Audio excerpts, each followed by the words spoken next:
He dumped 5 gallons of used motor oil straight into the storm drain. He didn't know the guy filming him works for the EPA, and by Monday his house was declared a toxic hazard site. The thick, black sludge of used motor oil didn't just pool on the concrete, it crawled. It moved like a living, toxic snake, inching its way down the curve of the curb and slipping silently through the heavy iron grates of the storm drain. I stood on my front lawn, the afternoon sun beating down on my shoulders, holding my phone steady as I captured every single drop of a federal environmental crime in high-definition video. We live in a neighborhood literally named after the protected watershed that winds behind our backyards, Oak Creek. It is supposed to be a quiet, pristine slice of suburbia where kids ride bikes and families walk their dogs. But my next-door neighbor, Greg, treated the street like his personal chop shop and hazardous waste landfill. Greg was a self-proclaimed car guy. Every weekend, his driveway transformed into an obstacle course of cinder blocks, rusted engine blocks, and leaking transmissions. The entire block smelled like unburned hydrocarbons and exhaust by Sunday night. We had all complained before. Neighbors would point out the iridescent rainbow stains running down the asphalt, but Greg always just laughed. "It evaporates," he would say, wiping grease onto his jeans. Nobody ever had hard proof of him intentionally dumping anything. Until yesterday. It was 2:15 p.m. on a Sunday. I was out pulling weeds near the property line when I heard the unmistakable metallic clatter of a heavy drain pan being dragged across concrete. I stood up and looked over the low hedge separating our yards. Greg was standing at the end of his driveway. He was holding a massive, 5-gallon black plastic container filled to the brim with dirty, used motor oil. He didn't walk toward his garage. He didn't reach for a funnel to transfer it into sealed recycling jugs. He walked straight to the street, stopped at the storm drain right in front of his mailbox, and tipped the container forward. The heavy liquid cascaded out, splashing against the metal grate and disappearing into the dark abyss below. That drain flows directly, unfiltered, into Oak Creek. The creek feeds into the city's main water supply. I felt the heat rising in my neck, a prickly, suffocating sensation that started at my collarbone and crawled up behind my ears. My vision went a little blurry at the edges with pure, unadulterated rage. I pulled my phone out of my pocket, hit record, and walked down my driveway. "Greg," I said, my voice tight and hard. "Stop. Right now." Greg didn't stop pouring. He just turned his head, a smug, greasy smirk plastered across his face. "What's your problem, Noah?" he grunted, the thick oil continuing to glug into the sewer. "You're pouring 5 gallons of toxic waste directly into the watershed," I said, stepping closer, making sure the camera captured his face, the container, and the drain. "That goes straight to the creek. It kills the wildlife. It poisons the water." Greg laughed. It was a harsh, dismissive sound that echoed off the houses. He lifted the container higher, shaking the last few drops out before tossing the empty plastic bin onto his lawn. "It comes from the earth, Noah," Greg sneered, crossing his arms over his chest. "It goes back to the earth. The water washes it away. Mind your business." "It's my business when you contaminate the neighborhood," I said, pointing the lens right at his face. Greg stepped toward me, his boots leaving sticky black footprints on the concrete. He waved his hand dismissively right in front of my camera. "Go back to your little garden, tree hugger.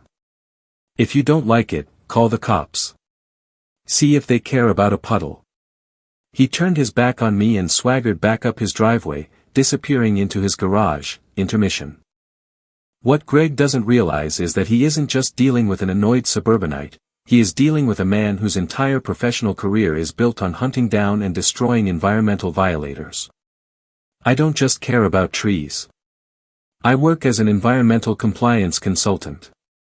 I know the exact federal statutes, the precise soil remediation costs, and the direct phone numbers of the regulatory agents who live to tear people like Greg apart. When Monday morning rolls around, Greg's arrogant little smirk is going to be washed away by a fleet of hazardous materials trucks, and he is going to learn that Mother Nature's revenge comes with a very, very steep invoice. Back to story. I didn't call the local police.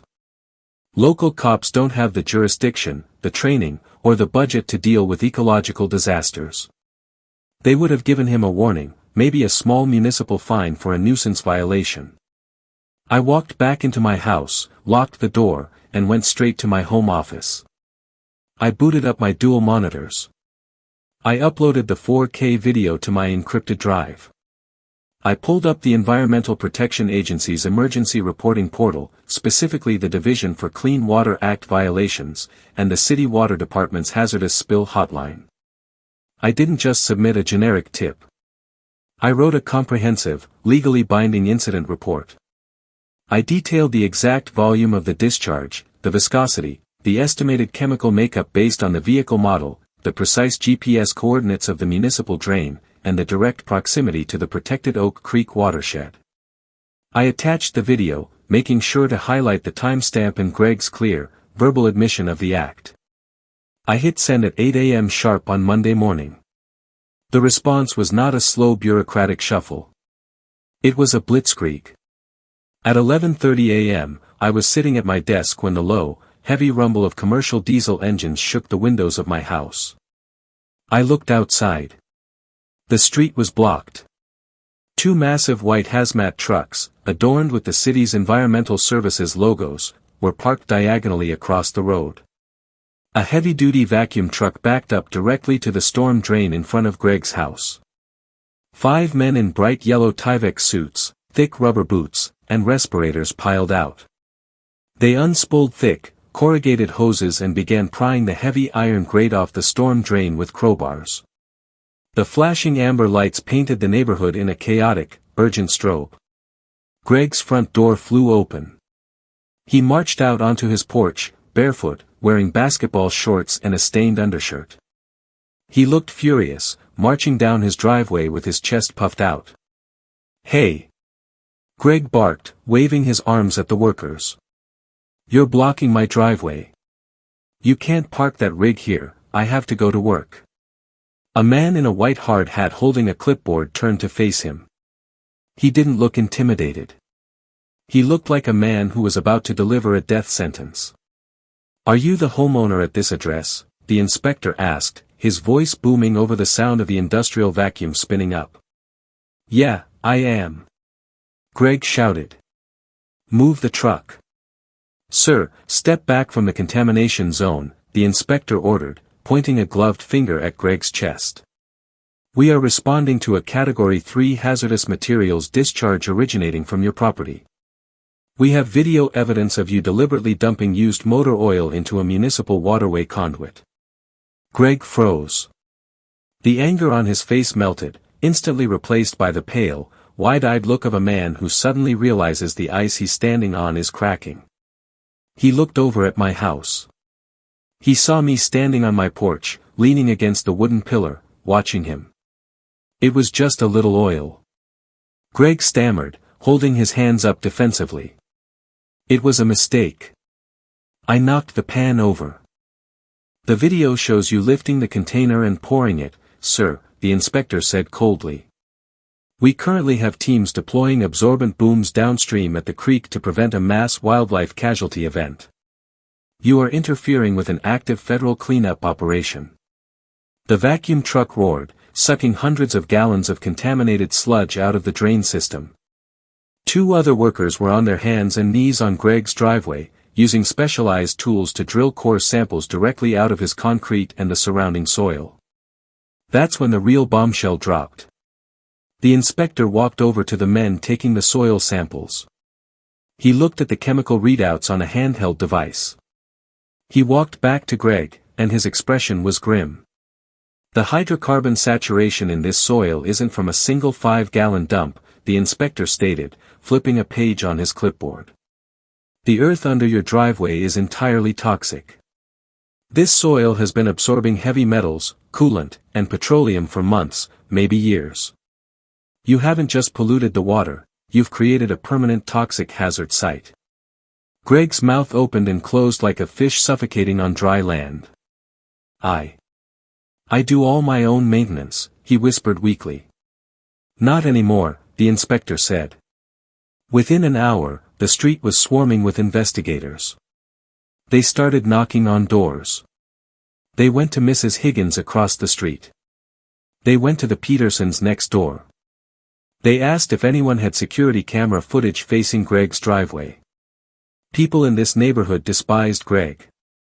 They happily handed over memory cards and cloud passwords. By 3 p.m., the investigators had compiled a digital library of Greg's crimes. They had footage of him pouring antifreeze down the curb. They had clips of him hosing brake fluid directly into the grass. The one video I took was just the catalyst, the neighbors provided the history. The financial hammer swung down hard and fast. The inspector handed Greg a bright red citation slip right there in the driveway. This is a notice of emergency violation under the Clean Water Act, the inspector announced loudly. You are hereby fined $10,000 for the immediate cost of the municipal vacuum trucks and the downstream containment booms. Furthermore, you will be fined $5,000 a day until a licensed, state-approved remediation company removes all contaminated soil from your property and replaces it. $10,000. Greg shrieked, clutching the red paper like it was on fire. I don't have 10 grand. You can't do this to me. It's a federal violation, sir, the inspector replied flawlessly. You can pay the city, or the city will put a tax lien on your property and foreclose on it. Your choice. But the nightmare was only just beginning for him. Because the hazmat team was on site for an active environmental emergency, they had the legal authority to inspect the source of the contamination. That meant opening his garage. When the inspector rolled up the heavy metal garage door, the stench of volatile chemicals poured out into the street. It was a disaster zone. Greg had dozens of unsealed, unmarked plastic buckets sitting directly next to a roaring gas-powered water heater. Rags soaked in gasoline were piled in the corner. The inspector didn't even hesitate. He pulled his radio. Get the fire marshal down here, he said. Immediate dispatch. The fire marshal arrived in a red SUV 20 minutes later. He took one look inside the garage and started writing citations so fast his pen was a blur. Improper storage of flammable liquids. Creating an explosive hazard. Violating residential zoning codes for commercial automotive repair. Greg was sitting on his front steps, his head buried in his hands, rocking back and forth. His precious lifted truck, the one he had just drained the oil from, was parked in the driveway. I walked down to the edge of my lawn. I didn't say a word. I just watched. Greg looked up. His eyes were bloodshot, filled with a frantic, desperate hatred. You ruined my life, he screamed at me, his voice cracking. You called them. Over a little bit of oil. You're a rat. You ruined the watershed, Greg, I said calmly. I just made sure you paid the bill. My insurance will cover this, he yelled, pointing a shaking finger at me. I'll file a claim. You think you beat me? My homeowner's policy will pay for the dirt. I wouldn't bet on that, I replied, leaning against my mailbox. The next few weeks were a masterclass in watching a man's arrogance systematically dismantle his entire existence. Greg did call his insurance company. I know, because I was standing on my porch drinking coffee when the insurance adjuster arrived. The adjuster walked the property, looked at the massive trench the city had forced Greg to dig to remove the toxic dirt, and read the police and EPA reports. I heard the conversation perfectly.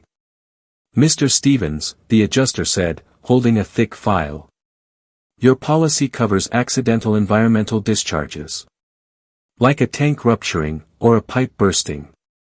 It does not cover deliberate, systematic, and intentional illegal dumping. You poured the oil into the drain on video. That invokes the intentional acts exclusion clause. Your claim is denied in its entirety. Greg actually fell to his knees on his ruined lawn. He wailed. It was a pathetic, broken sound. Without insurance, Greg was fully responsible for the remediation. The city hired an environmental excavation crew. They had to bring in a backhoe. They tore up his entire driveway to get to the saturated earth beneath it. They dug a crater 10 feet deep in his front yard. The final bill for the soil removal, disposal at a hazardous waste facility, and the clean filled dirt was just over $85,000. Greg couldn't pay it. The city placed a massive lien on his house. But it gets worse. Greg had been quietly trying to sell his house for the past 2 months. He had a pending offer from a young couple. When the city filed the environmental hazard report, it automatically triggered a flag on the property's title. It required a mandatory environmental disclosure to any potential buyers. The buyers took one look at the disclosure stating the property was a toxic remediation site and pulled their offer immediately. They ran for the hills. The house was unsellable. No bank would finance a mortgage on a contaminated lot until the EPA officially cleared it, which takes years of monitoring. Greg was trapped. He had an $85,000 debt, $10,000 in initial fines, and a house he couldn't legally sell. Then came the federal charges.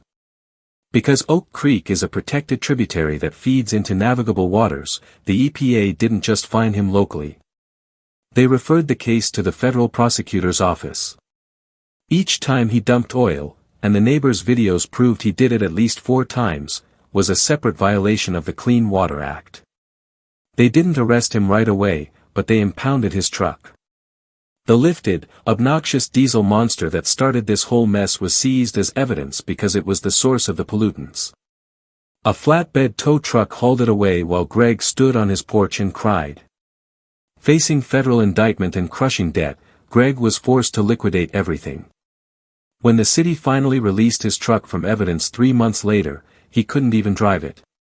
He had to sell it to a dealership at a massive loss just to cover the legal retainer for his defense attorney. The neighborhood changed after that.